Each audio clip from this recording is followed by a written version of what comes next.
Foxhole is a 24/7 online war simulator where two factions go head-to-head in real time for days, weeks, and sometimes even months on end. There's a constant war going on until one team claims victory.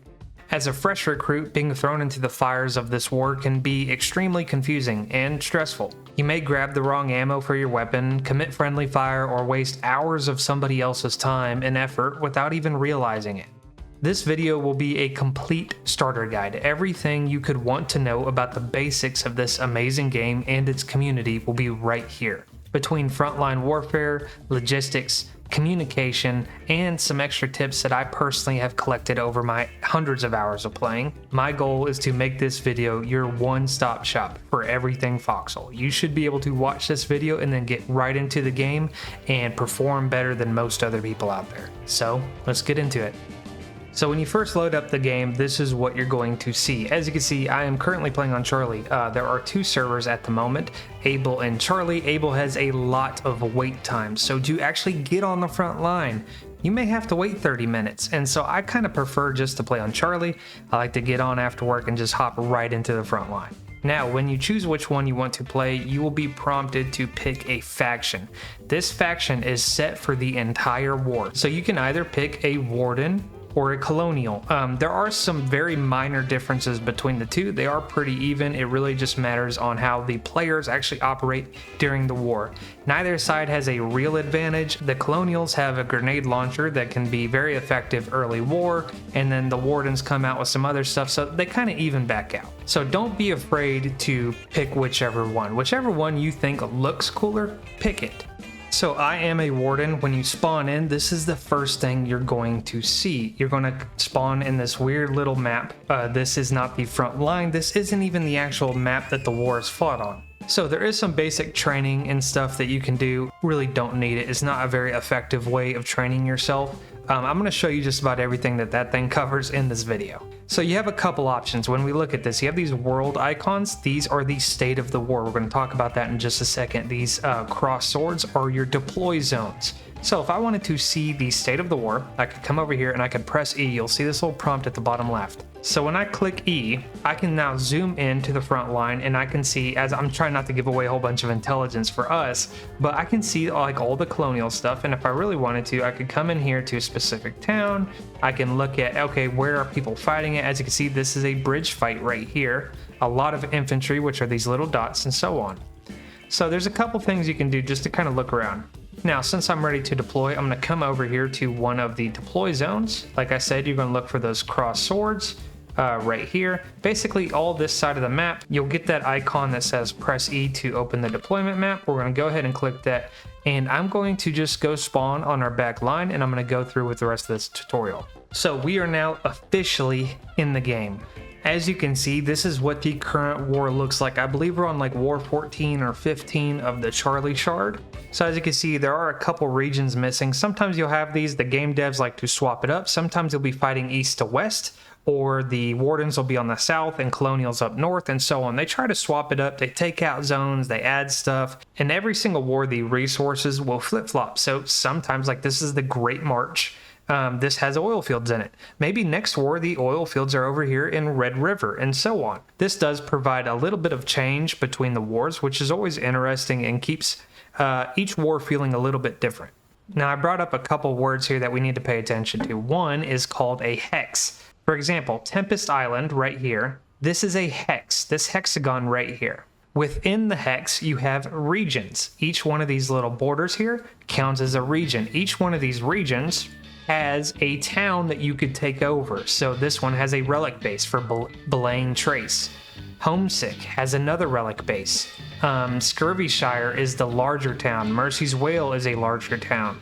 So Mercy's Whale has a town base that needs to be taken over, a safe house that needs to be taken over, another safe house, and a seaport. So to take Mercy's Whale would be huge for the opposing faction, whereas taking a smaller area like the Stone Plank here, now it does provide some choke points here with these mountains, and logistically it could be huge, but if you're talking about resources and things to be used like the seaport, Stone Plank doesn't have those. So the value of Stone Plank is significantly smaller than taking over Mercy's Whale, and each of these are a region that make up your hex. So now that we have the territories kind of figured out, let's talk about some of the basics of just moving your character around and some shortcuts that a lot of people don't know. So if you ever walk up to a vehicle, I guess this is a good time to talk about it, and you see this lock icon over here, that means somebody has locked it. Either you can get a wrench and unlock it, or you can just go find a new one yourself. So for new players, finding vehicles can be very, very difficult. There's a couple things you can do. One, we can go to a garage, which we'll talk about in just a second.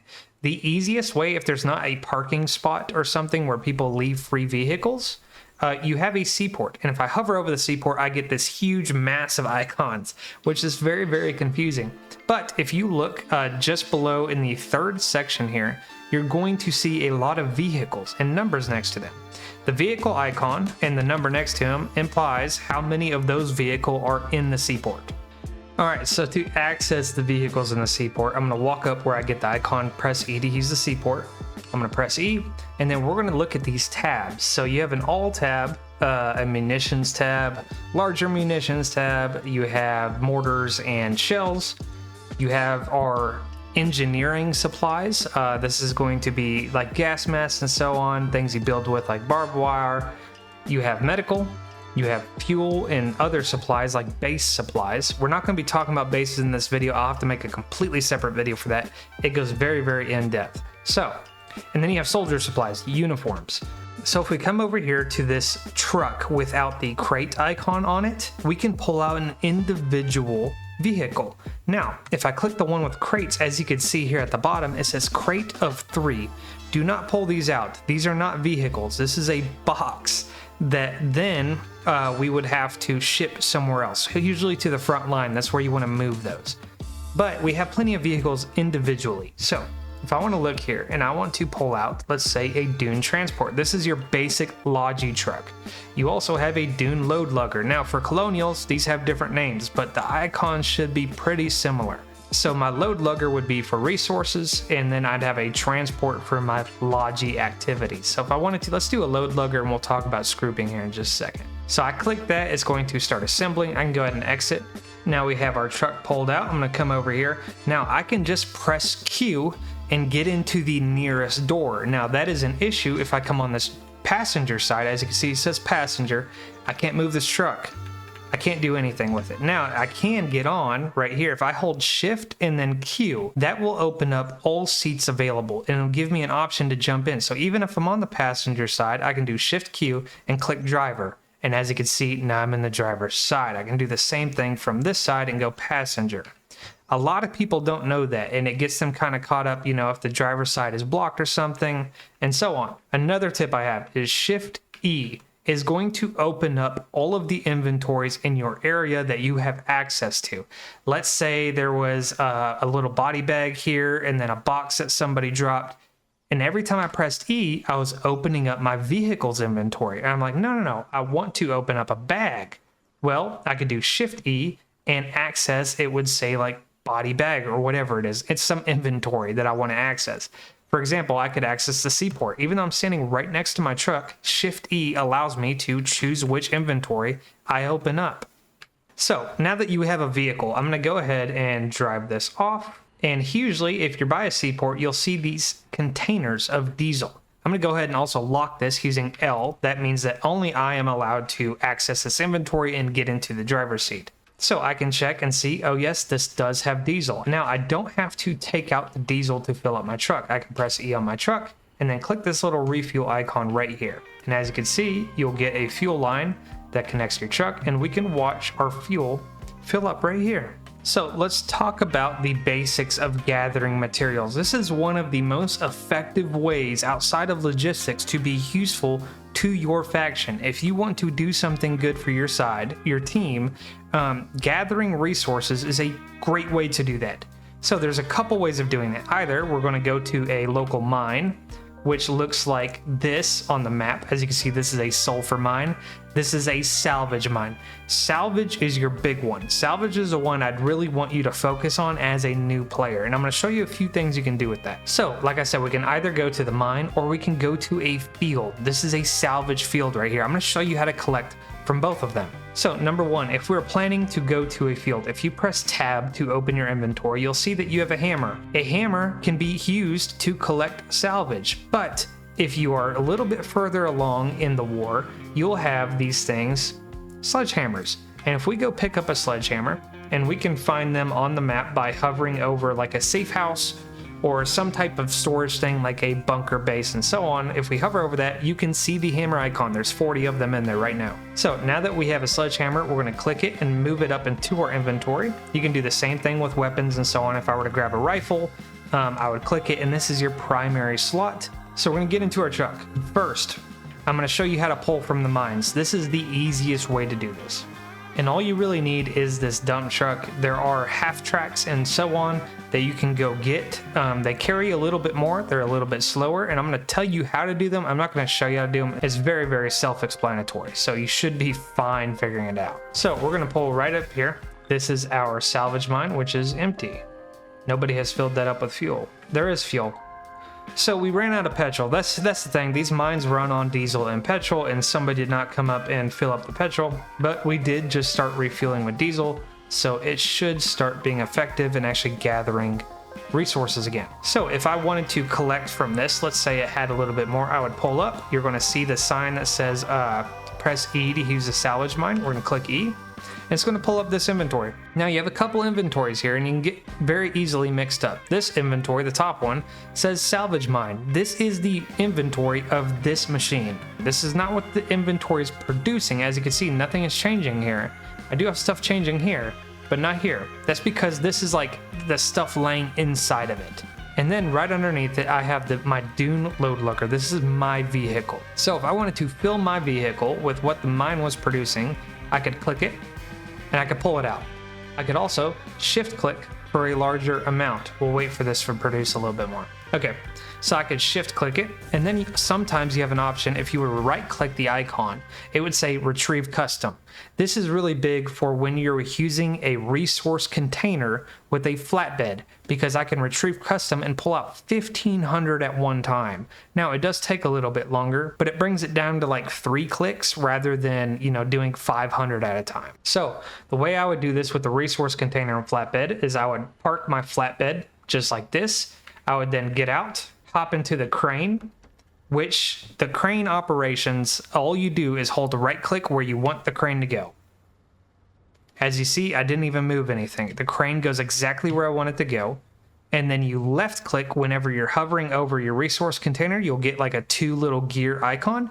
You click that, you bring it over here in front of the mine. You'll see like this darker path right here. You can drop the resource container right here, and then it'll automatically pull up that inventory page like this, and you'll be able to move everything into your resource container, package it up using this little box icon, and then bring it back to your truck, and you're good to go. So now that we figured out how to pull from the mines, let's go over to the nearest salvage field, and we're going to talk about harvesting it manually. So this is how your average salvage field is going to look. You have all of these nodes of resources. This middle node right here is not something that you can collect. It's just there to show you that this is a salvage field. Now, if we come over here, there's a couple things we need to talk about. One, this is a miner, a scrap miner, or a stationary harvester.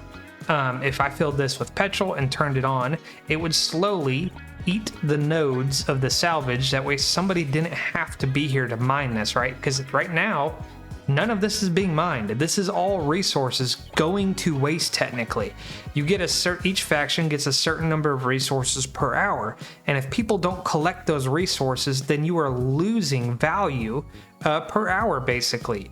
So it's really a big thing to come out here and mine these. And as you can see, I'm the only one out here. That's why I'm telling new people, focus on the scrap. If you can focus on the scrap, just 2 or 3 people doing this can make such a huge difference in the war. It is unbelievable.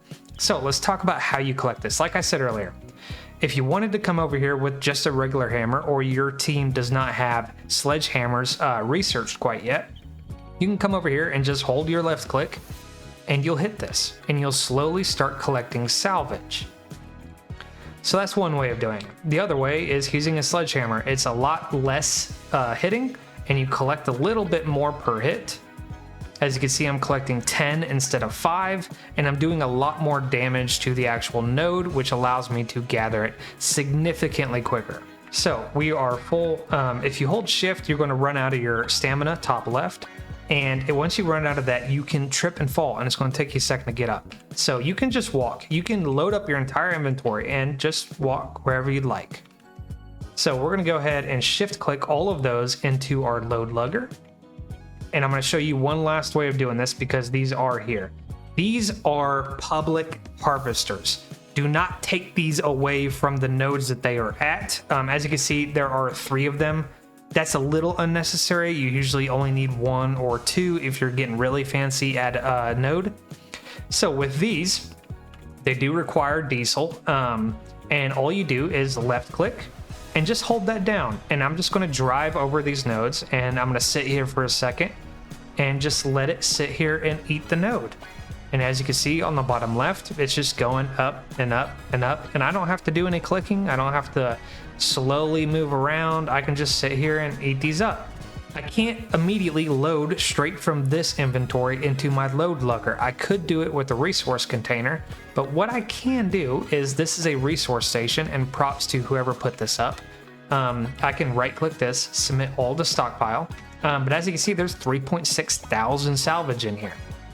So now if I want to get out of my harvester, run back to my truck, and we're just going to pull right up here. As you can see, if I press E right now, touch this container, this liquid container. I don't want to. I'm going to go Shift E, Resource Transfer Station. I'm going to right click this. I don't have the Retrieve Custom, so I'm going to shift click. And I'm just going to keep doing that until I'm full. Now, right here, you would think I'm full, right? No, there's a scroll bar. So I'm going to scroll down and keep doing that. Now, as you can see, it says inventory full. So you can just shift click until it says full. And I'm going to hit escape. And I'm going to go ahead and just back out of here, and we're going to head down to the refinery, and we're going to talk about what we do down there. So we are pulling up to the refinery. Now, the refinery is a really cool building in a lot of backline towns. If you hover over it, it's this little hammer icon. This allows us to turn raw materials into processed materials, which then we can turn into products when it comes to logistics. I recommend, if you are a new player, until you understand how the logistics line and everything like that works, this is how I want you to do it, because I want you to focus on scrap. And once you can get this under your belt, then you can start worrying about the factories and worrying about logistics and so on. But for now, what you're going to do is come up here to this tab. You're going to hit public, and then I'm going to come in here and drop all of this salvage in one big move. I'm going to shift click for the BMATs. So you click the left icon to start producing BMATs. As you can see, it's going to take 8 minutes, and I'm actually filling up the public BMAT storage. So then somebody with a bit more experience can come along and grab these BMATs and take them over to the factories, which we'll talk about here in just a second, and turn them into products, and then take those products to the front line to be used by our soldiers. So I always recommend, as a new player, go public. It makes everything significantly easier. If you see that there's no, let's say, diesel, you can create diesel if you want. If you see that there's no explosive powder, create some explosive powder. Salvage is the most handy thing that we have in this game.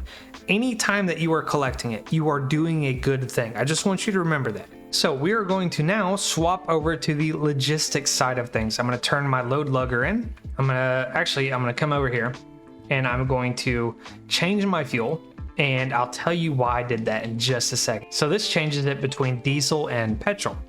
Petrol burns a lot faster, but you move faster. Diesel burns slower, but you don't get the speed buff. So now that I'm in my vehicle, I'm going to press E on the C port. I'm going to submit my vehicle.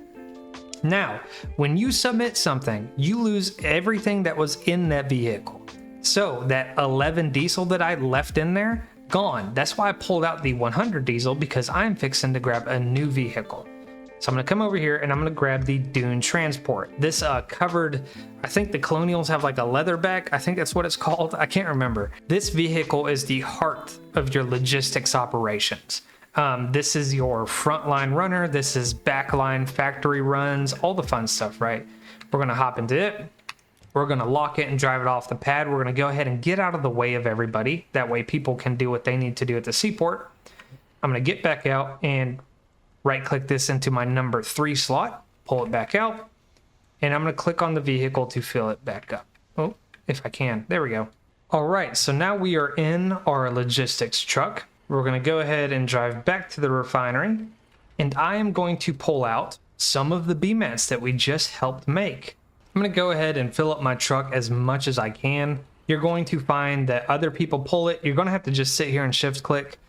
Pulling out of public inventory is always significantly slower than pulling out of personal. If I were to do personal, I could just shift click that and they would all go to my vehicle in one fell swoop. I wouldn't have to do any more clicking. But coming out of a public stockpile, not only is the wait time longer, but you can only do small amounts for most materials. So that is one of the benefits of doing personal, which I would just swap that to, let's say, personal here. And as you can see, it'll build up right here and I could just shift click right out of there. So now that we have an almost full truck, there's a couple different ways of doing all this. Number one, this is a mass production factory. You'll see it right here on the map. If I click E, it's going to pull up this menu. Very, very confusing, right? So you have your smaller munitions and rifles, your larger munitions, you have mortars and tank rounds and artillery ammo. You have your maintenance supplies, soldier uniforms, vehicles, and crated items. This is like your 120 artillery gun, resource containers, and so on. Here's the thing I need you to know about the mass production factory. Right here, you'll see 6 queued. It is not just me queuing items. If I queue anything, not only am I going to have to wait for how long it takes, I'm going to have to wait almost 6 hours. So I may have to wait 6.5 hours to get whatever items I have in here. Now, here's the benefit and why you should be using the mass production factory whenever you can. As you can see right here in the yellow, it says a 10% discount per crate up to 50%. So as you can see right here, let's find something that we could do. 762. I do not recommend using 762 in the mass production factory, but we're going to use this as an example. It takes 80 base materials. So if I were to fill this up, that is 9 slots of 762, which should have costed me 720 BMATs. But since it's the mass production factory and I get that discount, it only cost me 440. I save 280 BMATs if I do this, right? So that is why you should be using the mass production factory as much as possible. Yes, it takes forever to make. That's okay. So we're going to exit out. I'm going to show you the other factories real quick and why I use the other factories more. So if we pull up to these other factories, as you can see, zooming in on the map, this is what a factory looks like. This is what your mass production factory looks like. I'm going to click E, and this pulls up the same kind of menu. Now, as you can see, there are less queued here and it takes a little bit quicker. Now, this is what I want you to focus on if you are a new player. I'm going to show you exactly what you should be making. First of all, go to this plus sign, the medic tab. You are going to max out soldier supplies. Click play. That is how you start your process. This is how you start your queue. So as you can see, it ripped out all of the BMATs and started producing soldier supplies, which will take 5 minutes. Now I can swap that to public. I could swap that to my regiment. I could also swap it to personal. I keep mine in personal. It does not take, it takes like an hour for this stuff to sit in personal and then it goes public anyways. So I leave it in personal. That way I can go put it in my stuff if I'm on. Now that you have your 4 soldier supplies up and going, we're going to come over here to the smaller munitions tab, make 1 crate of a 7.62 rifle. As you can see right in the middle, it says 7.62 mm. That tells you what caliber it shoots. I prefer the Blake Rose. These are some of my favorites to use on the front. This is what I make. I'm going to click one of those. Why am I clicking one of these instead of filling it up? It produces a crate of 20 Blake Rose. People will use ammunition more than they will use rifles. For every rifle that you make, you should make 3 to 4 rounds of ammunition. So right here, I produce 20 Blake Rose, and this produces 40 7.62s. So I'm going to go ahead and fill that up. So I have 120 7.62 rounds and 20 rifles. That is 6 rounds per rifle. That's great. That is a really, really good ratio. People on the front are going to love you for that, right? So we're going to go ahead and click play on that. As you can see, I'm still left with some. Now, this is where you can make a couple choices. Personally, the anti-tank rifle and 20mm rounds, which the anti-tank rifle uses, is a great option to use for the rest of these BMATs here. Coming over here and making medic physician's jackets or tanker boiler suits. Both of those really good options. You can come over to the engineering tab, make binoculars, bayonets. I don't recommend the barbed wire and sandbags a whole lot. I know they sound very useful. They're really not, and there are some base buildings that actually do this work for you. So it's kind of a waste to do them here at the factory. Shovels, great option. Sledgehammers, great option. Radios, wrenches, another amazing options. So I'm gonna go ahead and make a set of the rifles and also 3 rounds of, 3 rounds. Oh, I can't do 3. Okay, I'm gonna do 2 rounds of the ammunition, which actually is 20 crates. So 3 rifles and 20 crates of the ammo that are shot by it. And I still have 40 materials. So I'm gonna go ahead and make a set of bayonets. Also, I have 1 left. I'm gonna shift click it up into here. Somebody else can use it down the line. So that is a really good way to start off your logistic. So once I have a crate in my inventory, I can come over here to the seaport. I'm gonna press E, and if you are on public, that is a good thing. You would right click and submit all to stockpile seaport. I personally have my own thing, which you can set up with a create reserve stockpile. You can tell your buddies the code by viewing the passcode. This is my personal setup for my little team, my regiment. So now that I'm on this, the Legion, I can right click and I can go submit to stockpile seaport, and it would pop up in the Legion's inventory rather than the public. So that is how you do that. Now, if I wanted to, let's say, take crates out, I could just start clicking crates in the public, or it goes faster out of my Legion inventory. I could just take crates out, like right here, and I could put them back in. I could go take them to the front, whatever. There are some better ways of taking stuff to the front, like a half track over here, or an iron ship, and so on. I don't recommend using this vehicle for backline and midline logi. I do recommend it for frontline logi, which we will talk about that here in just a moment. So when you start talking about logistics, you have to understand the big picture. It is a whole bunch of painters working on the same gigantic canvas. Basically, what you have is backline. So for the Wardens, it is up there by Basin, Sannox, Speaking Woods, Howe County, and so on. For the Colonials during this war, it is Red River, Calakai, and Akrithia. Man, the Colonials have some hard to pronounce names down there now I look at it.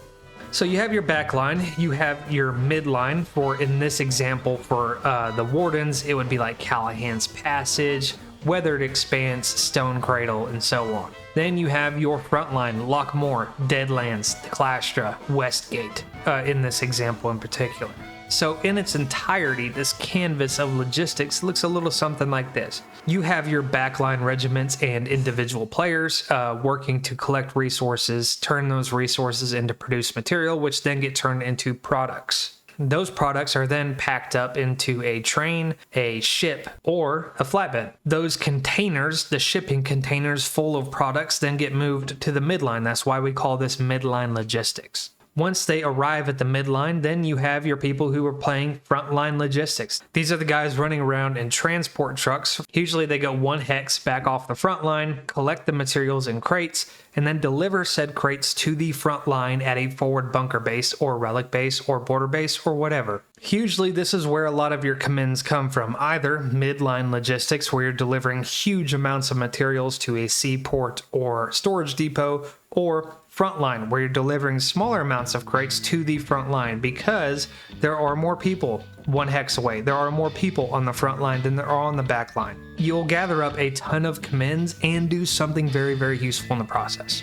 So I'm going to show you very quickly what a frontline logistics run really looks like, but real quick, this is what a iron ship looks like. This is your midline logistics right here. This carries 5 large shippables. Now that could be 1 tank, that could be a crate of 3 tanks, that could be, let's see here, one of these shipping containers, which holds 60 crates. So if I have 1 shipping container, I can load 60 items out of this tab right here, and I could sit there and load that up And I could do that 5 times if that's all I carried. So you can see how much you can bring to the front line using one of these iron ships.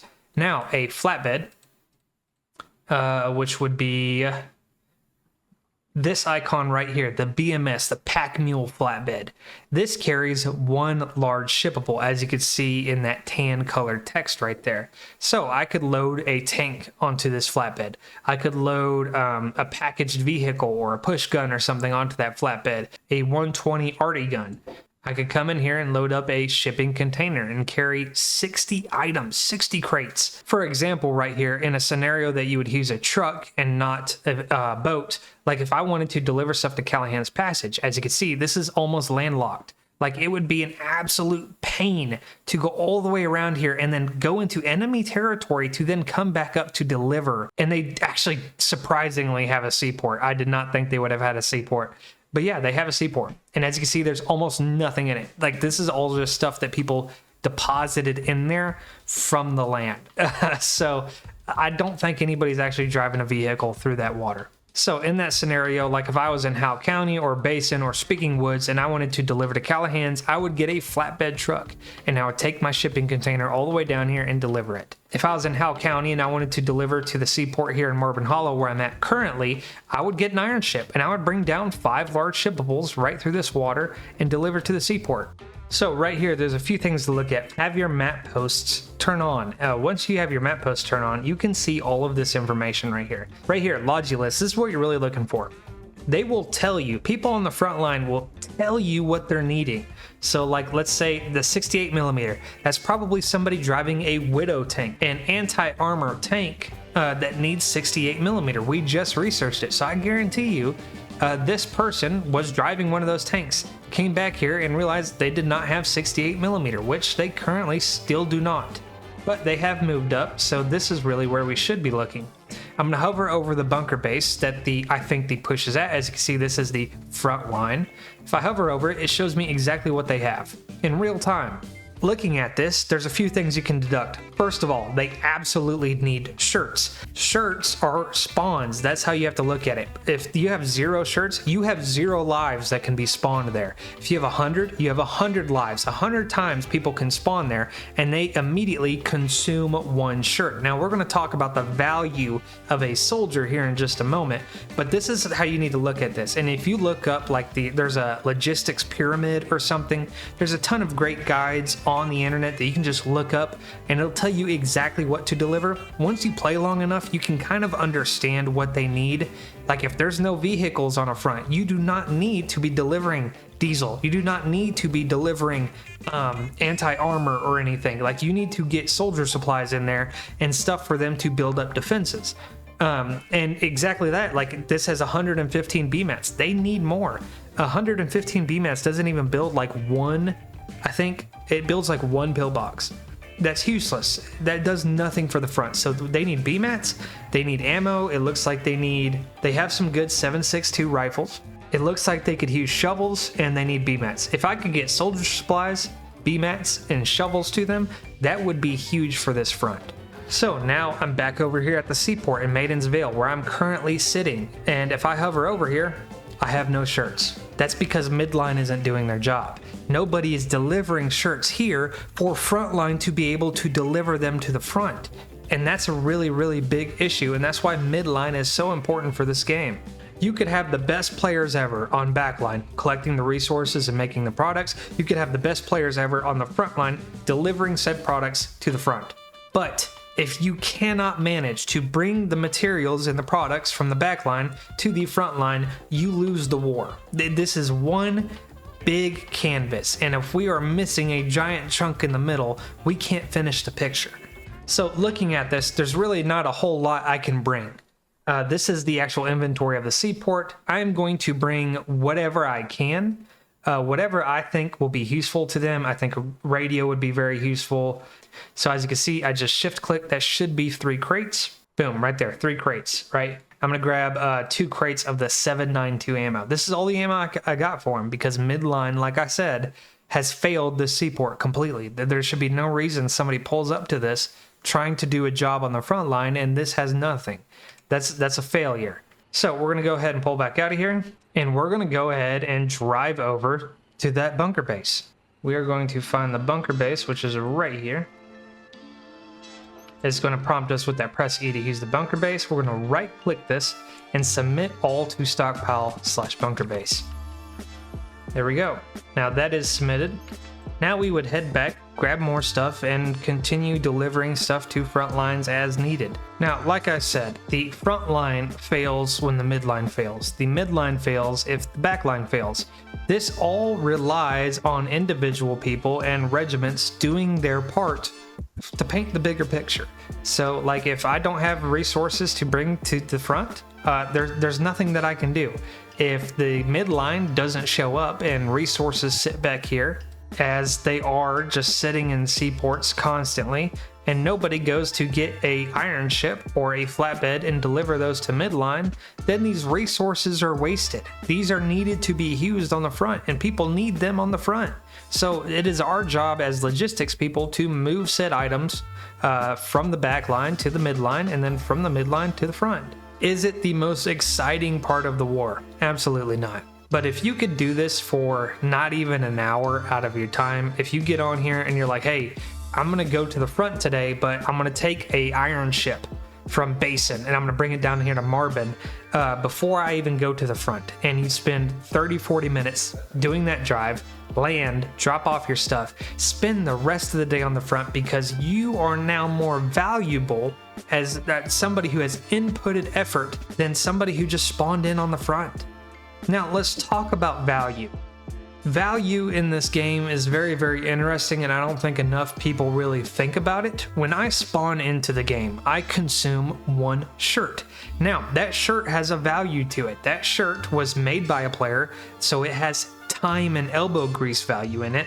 It also has material cost. It costs BMATs to make a shirt. It then cost diesel and more BMATs to transport that shirt to the front, and it probably took several vehicles to do that. So that shirt holds value, it holds time, and it holds resources for your faction. And when those resources go to waste, you are losing value.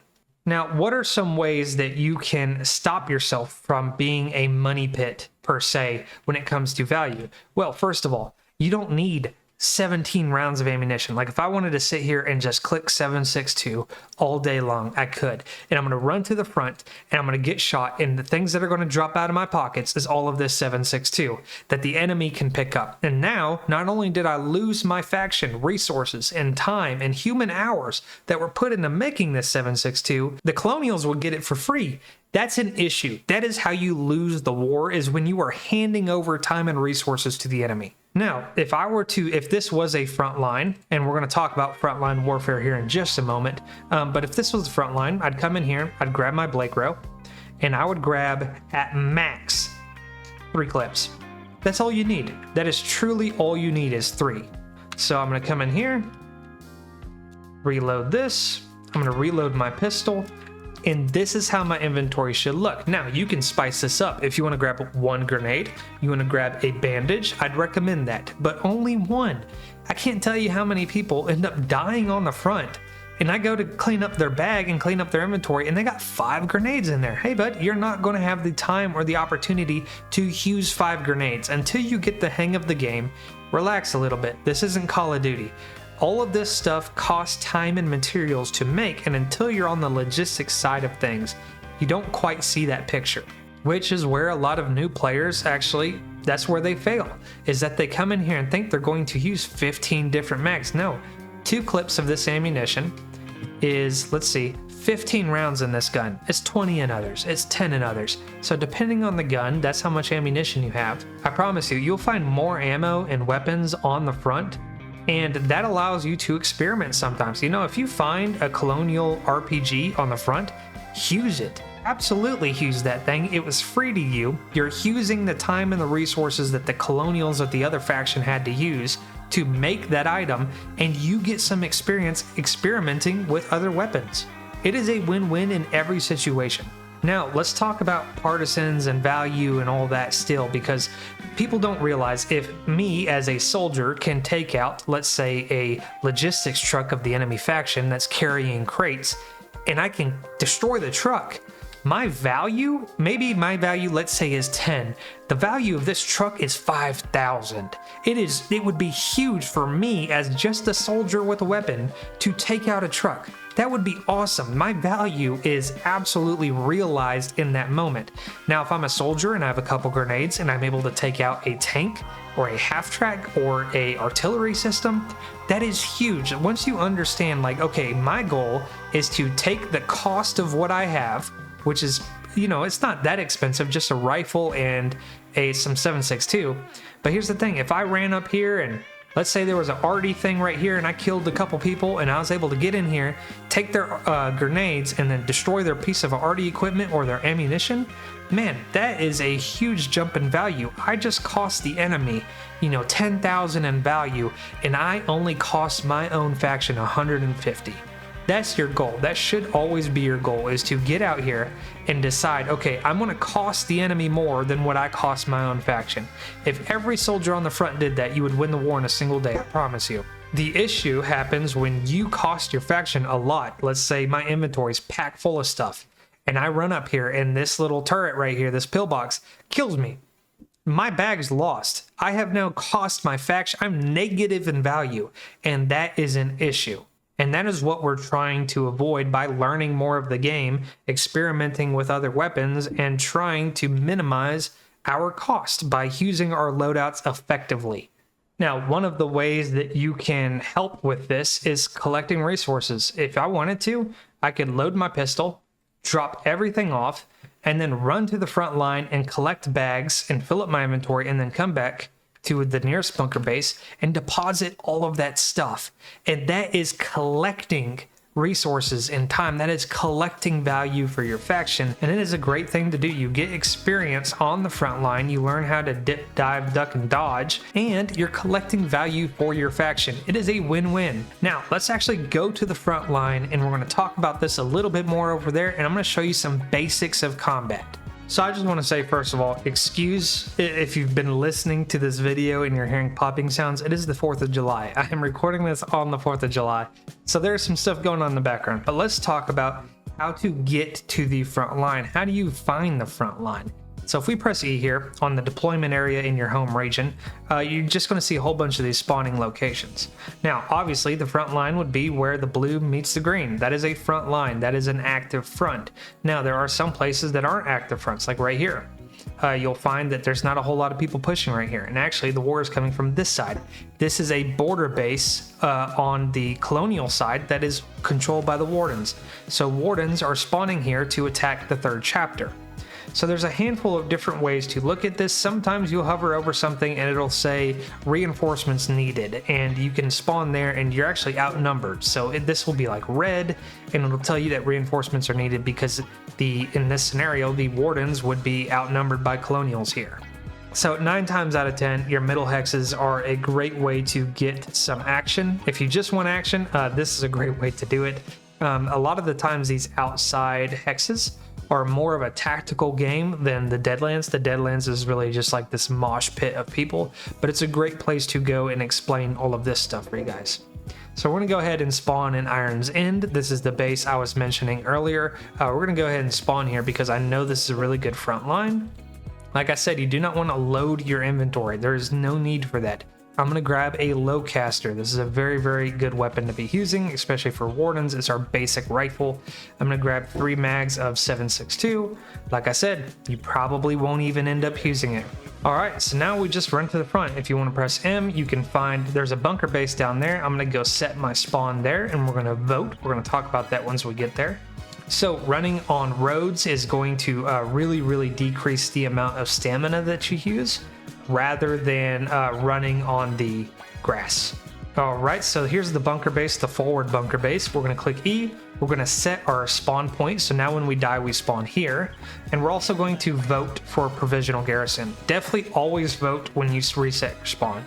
Okay, let's talk about some basics of shooting before we go to the front. Standing up, you'll see as you move, your crosshairs, if you look at it, they're really wide. And if I wait and I can dial them down, and it decreases my shot radius. Now, that is reduced a little bit when you are crouched. As you can see, that doesn't get as big until I move really far.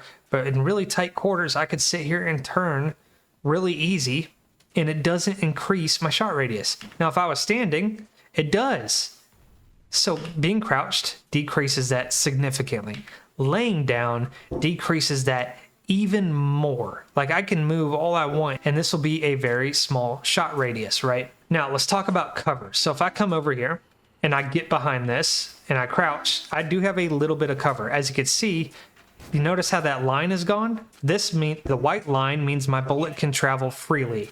Now, if I move behind this, my bullet can no longer travel. If I move back a little bit, as you can see, it stops. Now, shooting while moving is going to always increase your shot radius. As you can see, it almost never relaxes. It never dials back in until I stop. Now, when it actually comes to shooting, let's say I want to shoot a guy that's in my crosshair. You see how that's red? My bullet stops at that tree. I hit that tree. So it is telling you, hey, your bullet stops over here. Looking out over here doesn't matter. Your bullet stops where that white line stops. So if I wanted to, and if I wanted to hit that tree, actually what I do is this. If I'm wanting to hit something, I put my cursor right over it where it is now red, and it's telling me, hey, you're gonna hit that tree. You bet I am. That's my goal. That's what I want to do.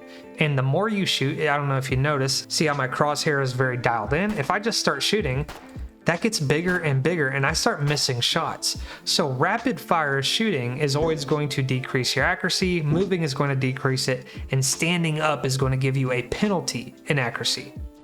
All right, so this is another good point. As you can see, this tank is rolling back to do some repairs or reloading. Tanks do not care whether or not you are on the road. They will absolutely run you over, same with Logi trucks and so on, because their value, like I said earlier, the value plays a part in this, is 5,000, 10,000. A tank is very, very expensive to make. The ammo is very expensive to make, the diesel and so on. So they don't care if you are in the way. They will run you over because they are more valuable than you are as a regular soldier. So we're going to run down to the front. We're going to stay off the road. That way our vehicles can move freely. As you can see, this tank, if people were behind it, it would just run them over. It does not care. And this is what the front would look like right here. Look how far we've made it.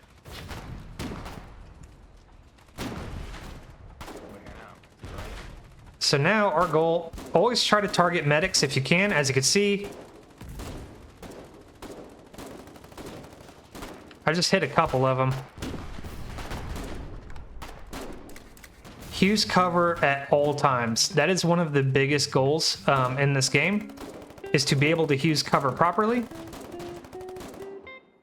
Cover us, guys. I'm down. Oop, there's a grenade.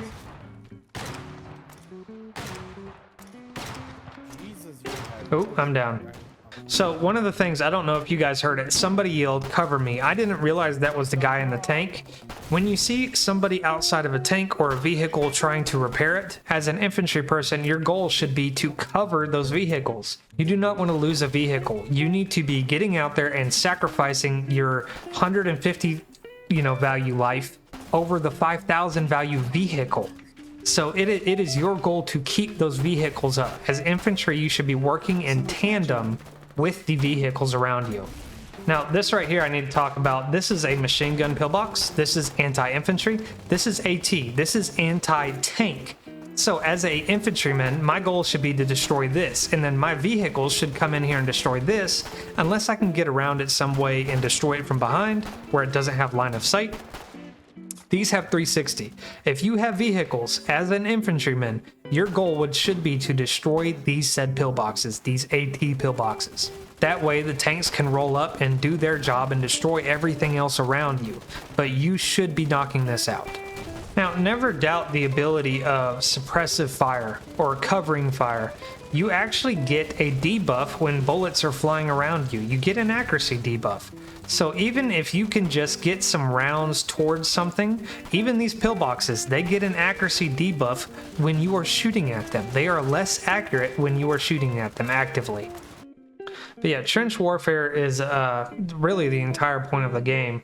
If You see here, I am standing up in this is a very simple level 1 trench with no upgrades, no sandbags or barbed wire or anything.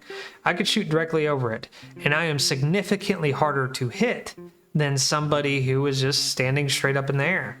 Now, to actually hit somebody who's in a trench, I found I like to either get right on top of their head, like if that post was right on their head, you could kind of shoot around them. Every once in a while you're going to hit.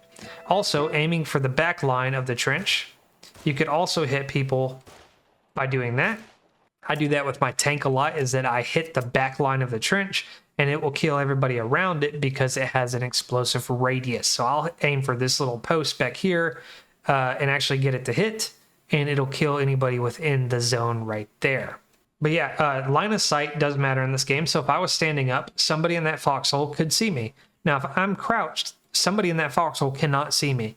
I basically disappear from their view when I do this. So that would allow me to move over here, remaining crouched, and then pop back up in a different area and start shooting them.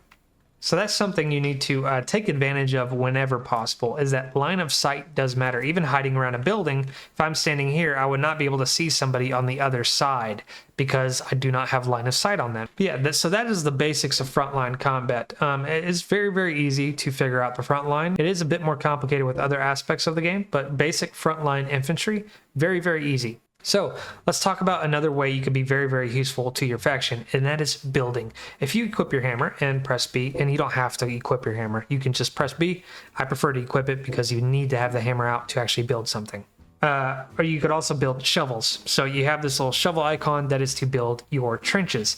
And excavation is basically just work. What you would do is lay down your trench, and then you would come over with the shovel to your blueprint and start shoveling. You would hold left click to build trenches.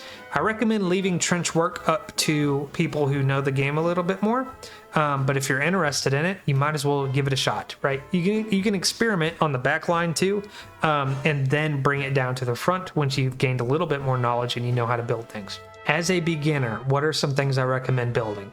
The watchtower right here. So basically I would click the watchtower, click that, and I'd come over with some B mats in my inventory and just start hitting it. As you see, there's a countdown. I'm going to go ahead and delete this because we have no need for that right here. Now, some other things I recommend as a beginner to build and help out the front. Rifle pillboxes, machine gun pillboxes if you have AI. I'll tell you how to see if there's AI or not here in just a moment. Another thing is an anti-tank pillbox. If you can get these up and face them the right way on your front line, these are game changers. These can hold back infantry and vehicles for a very, very long time if they're placed right. Out of this menu, you can also build construction vehicles and cranes. If you are around a relic base, a border base, or a town base or something, you can build those there. And the rest of these are really just bases, which I'll talk about in a separate video. This is a bit too complicated to get into one video. But yeah, if I wanted to place a pillbox, I would go over here. I would find the pillbox I wanted. You could right click and drag, and that changes the rotation of it. But if I wanted to, see, you needed to have your hammer equipped. But I could build this right here. And basically that would watch that road and the front of that bunker base. And I could sit here and build it all I wanted and get that up. And if there was AI, which we'll talk about here in just a second, then that would start shooting enemies. Now, one of the ways you can tell if there is AI active or if a structure is active is right here, the flag. You see how long that flag is, how it's kind of waving in the wind? That means that the AI is active, the structure is active.